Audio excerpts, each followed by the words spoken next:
بھائی ہم بچے, ہمارے آج کل کے بچوں نے ایک مسئلہ بڑا پکا یاد کر لیا. کہتے ہیں مولانا پیر صاحب پسند کی شادی کرنا جائز نہیں. میں کہتا ہوں صاحب اور بھی بڑی چیزیں جائز ہیں, صرف ایک ہی شے جائز رہ گئی ہے. رسول پاک صلی اللہ علیہ وسلم سوائے اللہ کے کسی کے پابند نہیں, کسی کے پابند نہیں. پر جناب سیدہ خدیجہ الکبریٰ رضی اللہ تعالی عنہ نے پیغام نکاح دیا, یا رسول اللہ میں شادی کرنا چاہتی ہوں. حضور کسی کے پابند نہیں, پر میرے محبوب نے فرمایا میرا چچا میرے والد کی جگہ ہے, میں اپنے چاچا سے پوچھ کے تمہیں جواب دوں گا. یہ ہے پسند کی شادی جو میرے نبی نے بیان فرمائی ہے. تو سارا کچھ کراس کر کر کے گزر جاتا ہے.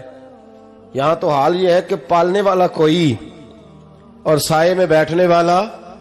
باغ تیرے دی کر کر راکھی میں ساری عمر گزاری, تو جدوں اے پھل پکن تے آیا تے لے گئے ہور بپاری. اور بیٹا گزرتا ہے اماں کے دروازے کے آگے سے, اماں کے دروازے کے آگے بیٹا امرود لے کے آیا ہے 6 کلو. توجہ ہے میری بات پر؟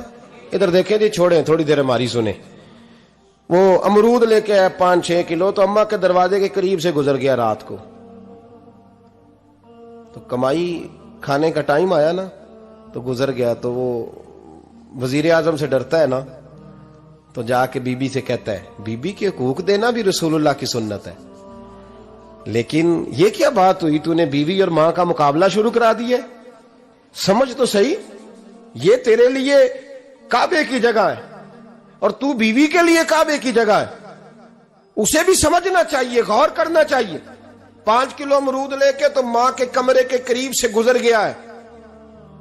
بی بی کو جا کے کہتا ہے چل آدھا کلو اماں کو بھی دے آ, اس کے کون سے دانت ہیں. تو پلیٹ میں ڈال کے وہ لائی ہے. تو سمجھا ہی نہیں, تو نے غور ہی نہیں کیا. بندہ تو وہ ٹھیک نہیں تھا, نپولین. پر کسی نے اس سے پوچھا تھا بتا زندگی میں پیسے لینے کا مزہ کب آیا؟ اس نے کہا کہ مجھے مزہ تب آتا تھا کہ میں اپنی ساری کمائی لا کے اپنی اماں کے ہاتھ پہ رکھتا تھا, اور پھر جب میں اپنی ماں سے تھوڑا تھوڑا خرچہ لیتا تھا نا, تھوڑا تھوڑا. توجہ ہے میری بات پہ؟ اماں جی 10 روپے دے آجے. کہتے جب میں تھوڑا تھوڑا خرچہ لیتا تھا نا, تو مجھے یوں لگتا تھا جیسے میں بادشاہ وقت کے سامنے کھڑا ہوں اور وہ خزانے کا منہ کھول کھول کے مجھے دیتا جا رہا ہے. تو اس ذائقے کو سمجھ تو صحیح بھائی, تو اس کو سمجھ تو صحیح بھائی. یاد رکھیں اور غور کریں, ماں اور باپ. اب یہ بھی سن لیں, نبی پاک صلی اللہ تعالی علیہ وآلہ وسلم نے ماں باپ کے لیے فرمایا ہما جنتک و نارک, یہی تیری جنت ہے اور یہی تیرے لیے جہنم ہے. اگر یہ راضی ہو گئے تو تیرے لیے جنت ہے, ناراض ہو گئے تو چاہے تو 100 پیر کے مزار پہ حاضری دے آ, لیکن جب تک ابا راضی نہیں اتنی دیر تک اللہ راضی. یہ حدیث پاک ہے, حضور نے فرمایا جس کے والد راضی اس کا اللہ راضی, اور جس کا باپ ناراض اس کا اللہ. ہاں بے شک. اب یہ حدیث ہے نا, تو سارے ولی ایک طرف بیٹھ جائیں, کہیں یا اللہ بخش دے مرید کو. لیکن اگر ابا کہے یا اللہ نہ معاف کرنا, تو اللہ ان اولیاء کی نہیں مانتا, والد کی مانتا ہے. اس لیے بلے شاہ آسمانی اڈدیاں پڑھنا ہے, جیڑا گھر بیٹھا انہوں پڑھیا ہی نہیں. بھائی یاد رکھو, ماں باپ سے پیار کرو, ان کی خدمت کرو, ان کے پاس بیٹھا کرو, اور ماں باپ کو ٹائم دیں, وقت دیں, چند گھڑیاں ان کے پاس بیٹھیں. آپ یقین کریں ابا جی سے آپ مشورہ کر لیں, صرف مشورہ, مرضی بے شک اپنی کریں, لیکن اس مشورے میں آپ کو اتنا سایہ ملے گا کہ زندگی میں کبھی ناکامی نہیں ہوگی. پر اسی سجن دی مننی ابے دی نہیں مننی. وہ پھٹے پہ جو نلائق ہماری طرح کا بیٹھا ہے اس سے مشورہ لینا ہے, والد سے نہیں لینا. باپ کے پاس بیٹھیں, اس سے مشورہ لیں. میرے ابا جی کسان تھے, میں نے اپنی زندگی میں ڈھیروں چیزیں اپنے باپ سے سیکھی ہیں, درجنوں چیزیں سیکھی ہیں. میرے والد بڑے خوددار تھے, مزاج میں عجیب سی خودداری تھی. کوئی بندہ کبھی حال پوچھ لیتا تھا نا کہ حالات کس طرح کے ہیں, تو فرماتے تھے بھائی اگر بتانا ہوا تو اپنے اللہ کو بتاؤں گا. الحمدللہ بڑا فضل ہے, میں نے ان کے ہاتھوں پہ ہمیشہ چھالے دیکھے, ہمیشہ چھالے, لیکن ان کا ہاتھ کبھی کسی دنیا دار کے سامنے پھیلتا ہوا نہیں دیکھا. لوگ مجھے کہتے ہیں آپ کس پیر صاحب کے صاحبزادے ہیں؟ تو میں کہتا ہوں میں اس پیر کا صاحبزادہ ہوں جس نے محنت کر کے حلال کی کمائی کھائی ساری زندگی. یہ لوگ پیر نہیں ہوتے، یہ مرشد نہیں ہوتے. اور میں نے درجنوں چیزیں سیکھی ان سے. تو سیکھنے تو بیٹھ، تجھے ہزاروں چیزیں ملیں گی. بھائی اپنی زندگی میں ماں باپ کی طرف دیکھو، سب سے ضروری کام ہے انہیں وقت دو. اماں کے او بھائی بڑا مشکل ہے دنیا داروں سے تعریف کرانا. اماں دے کول تے ایویں 2 منٹ راتی بھئی نہ آکھی اماں پیر کڈے نہ رضائی جو تیرے گھٹ چھڑا. تے اماں کہندی جا میرا پتر تھکیا آیا ہے تو سو جا کے. میں کدو کام لگی سا، میں کدو حل وان ڈئی سا، جا سو جا کے. بس یہ کاروائی ہے. تو نے 2 منٹ کے لیے کہہ دیا، سویرے پورے محلے میں تیری اماں کہے گی اللہ میرے پتر ورگا پتر سارے نو دے. راتی آندا ہے تے مینوں گھٹ کے سوندا ہے. اللہ گھٹیا کوئی نہیں سویا بھی کاروائی پائی سو، لیکن وہ سب کو بتاتی ہے. تو بھائی اتنی قیمتی چیز اور تو چھوڑ کے میں کبھی جلسے سے دیر سے آتا تھا نا، اب تو جاتا نہیں زیادہ جگہوں پہ. کوشش کرتا ہوں کہ چلو ماحول کے مطابق، تھوڑا خشک آدمی ہوں تو ہر جگہ سیٹ نہیں ہو پاتا، اس لیے کم جاتا ہوں. تو کبھی رات کو آتے تھے نا دیر سے، میری اماں جی شوگر کی مریض تھیں، تو میں چھوٹے بھائی کو فون کرتا تھا کہ اماں جی سو گئے کہ سو گئے. میں کہتا تھا کہ تو نہ اس طرح کر، نیچے آ جا، 2 بج گئے، وہ شوگر کی مریض ہے، آنکھ کھل جائے نا تو دوبارہ لگتی نہیں بزرگوں کی، تو دروازہ کھول دے، اندر دستک دی تو دقت ہوگی. تو میں جوتے اتار کے اندر داخل ہوتا تھا تو پہلا قدم رکھتا تھا تو میری اماں بول پڑتی تھی پتر آ گئے. او بھائی تو اس درد کو سمجھنا، کوئی تجھے ملے گا، کوئی ملے گا تجھے ایسا. اب میں دور دراز بھی چلا جاتا ہوں، ان کی زندگی میں نہیں جا پایا، کہتے ہیں ہم نے نہیں جانا، گھر میں رہنا ہے. اس کیف کو سمجھ لے، اس دولت کے قریب ہو جا. حضرت ابو ہریرہ رضی اللہ تعالیٰ عنہ فرماتے ہیں میری اماں بوڑھی تھیں، میں ان کی خدمت کرتا تھا. باپ کی خدمت اور ماں کی خدمت سب کے حصے میں نہیں آتی. یہ رب جسے محبوب رکھتا ہے اسے یہ موقع عطا کرتا ہے. خوش نصیب ہے جسے بوڑھا باپ ملے اور وہ نوکری کرے. خوش قسمت ہے جس کو بیمار ماں ملے اور وہ نوکری کرے.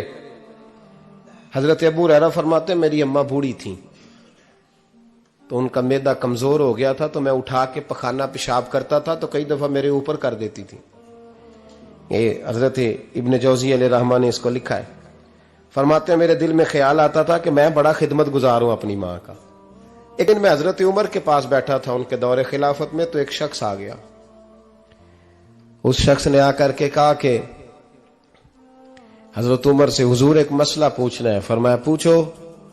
وہ کہنے لگا حضور میری اماں بوڑھی ہو گئی ہے، بیمار رہتی ہے، مریضہ ہے، مجھے آواز دیتی ہے بیٹے پیشاب آیا ہے، آواز دیتی ہے تو میں اماں کو اٹھاتا ہوں. ابھی میں بیت الخلاء تک، واش روم تک جاتا نہیں کہ میری اماں میرے اوپر پیشاب کر دیتی.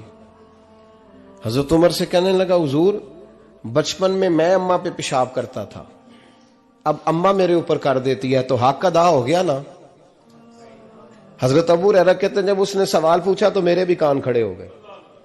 میں نے کہا یہ تو میرے والا مسئلہ پوچھ رہا ہے، میرے والا مسئلہ پوچھ رہا ہے. میرے پاس ایک دوست جمعہ پڑھنے آتے ہیں بڑی دور سے، مجھے کہنے لگے حضرت صاحب جدوں بھی میں آنا نا تسی میری ہوئی گل چھیڑ دیندے ہو، وہ جو بات ہوتی ہے نا بالکل میری ہوتی ہے. میں نے کہا نہیں یار جو میں کر رہا ہوتا ہوں وہ میری بھی ہوتی ہے، وہ سارے معاشرے کی ہوتی ہے. ہمیں لگتا ہے کہ میری ہو رہی ہے، حالانکہ وہ بات ہماری سب کی مشترکہ ہوتی ہے. سن لے اور یاد رکھ لیں. حضرت ابو ہریرہ فرماتے میرے کان کھڑے ہو گئے. میں نے کہا اس نے تو میری بات پوچھنی شروع کر دی. حضرت فاروق اعظم سے کہنے لگا حضور بچپن میں اماں پہ پیشاب کرتا تھا، وہ میرے اوپر کر دیتی ہے تو حق ادا ہو گیا. حضرت عمر کہنے لگے نہیں کوئی نہیں ہوا. اس نے کہا حضور مجھے سمجھائیں، وہ سارے کام جو میں اماں کے ساتھ کرتا تھا اماں میرے ساتھ کرتی ہے تو کیوں نہیں ہوا. حضرت عمر کہنے لگے بھائی پیشاب تو بھی اماں پہ کرتا تھا اور اماں بھی تیرے اوپر کرتی ہے، پر تیری اور تیری ماں کی سوچ میں بڑا فرق ہے. اس نے کہا حضور کس طرح؟ تو کیا جواب ہے سیدنا فاروق اعظم کا، لو کان نبی بعد لکان عمر ابن خطاب. کیا جواب ہے؟ حضرت عمر فرمانے لگے تیری اور تیری ماں کی سوچ میں بڑا فرق ہے. کہا حضور کس طرح؟ فرمایا جب تیری اماں تیرے اوپر پیشاب کرتی ہے نا تو تو دعا کرتا ہے کہ یا اللہ بوڑھی ہو گئی ہے اسے پردہ دے دے، اور جب تو اپنی اماں پہ پیشاب کرتا تھا تو وہ دعا کرتی تھی یا اللہ میرے لال کو لمبی زندگی عطا فرما۔ فرمایا یہ تیرا اور اس کا فرق ہے، تو پردے کی دعائیں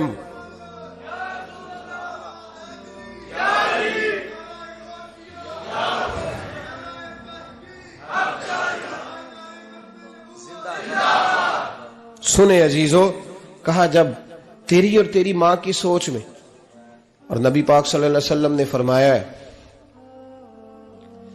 جتنے بھی گناہ انسان کرتا ہے نا اللہ کریم سزا کو روک دیتا ہے، قیامت میں سزا دے گا، اور جو ماں باپ کا نافرمان ہے نا اس کو دنیا میں بھی سزا ملے گی، جو ماں باپ کا نافرمان ہے اسے دنیا میں بھی۔